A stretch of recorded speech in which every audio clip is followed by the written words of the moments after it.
તો સૌથી પહેલા એક મહત્વપૂર્ણ સમાચાર પર નજર કરી લઈએ। મળી રહ્યા છે નવસારીથી। નવસારીના સુપા ગામ નજીક પૂર્ણા નદીમાં એક મોટો અકસ્માત સર્જાયો છે। એક એસટી બસ નદીમાં ખાબકતા 20 મુસાફરોના મોતની આશંકા સેવાઈ રહી છે। બસમાં સવાર બાકીના તમામ મુસાફરોને નાની મોટી ઈજા પહોંચી છે। હજુ પણ મૃત્યુઆંક વધે તેવી શક્યતા છે।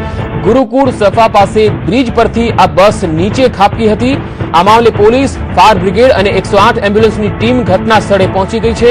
બચાવ કામગીરી હાલ ચાલી રહી છે। બસમાં 60 જેટલા મુસાફરો સવાર હતા અને તેના કારણે મૃત્યુઆંક વધે તેવી શક્યતા છે।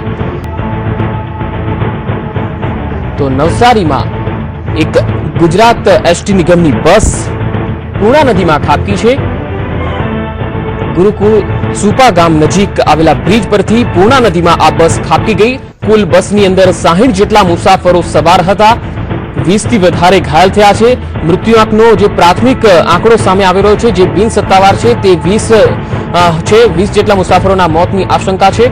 જો કે મૃત્યુઆંક હજુ પણ વધે એવી શક્યતા છે। આ ઘટનાની જે ગંભીરતા છે, કારણ કે બ્રિજથી નદીની જે ઊંચાઈ છે એ ખાસી ઊંડાણમાં છે, એટલે બ્રિજથી બસ નીચે ખાબકી તે ખાસા ફૂટ નીચે બસ પડી છે અને તેના કારણે અનેક મુસાફરોને ગંભીર ઈજા પણ પહોંચી છે।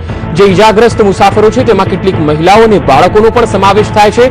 તમામ જે મુસાફરો ઘાયલ થયા છે તેઓને વ્યારા, ગણદેવી, તાપી અહીંની નજીકની જે હોસ્પિટલો છે તેમાં સારવાર માટે તાત્કાલિક ધોરણે લઈ જવામાં આવી રહ્યા છે। બચાવ કામગીરી પણ અહીંયા તાત્કાલિક ધોરણે કરી દેવામાં આવી છે। પોલીસ પણ અહીં પહોંચી ગઈ છે। હવે એ તપાસનો વિષય છે કે આ અકસ્માત કયા કારણોસર સર્જાયો છે। શું એસટી ડ્રાઈવરની આ ભૂલ હતી કે પછી કોઈ અન્ય ટેકનિકલ કારણ હતું કે પછી બ્રેક ફેલ થઈ ગઈ હતી? આ તમામ પ્રકારના કારણો હવે તપાસના વિષય છે અને તપાસ બાદ સામે આવશે કે આ અકસ્માતનું કારણ શું છે।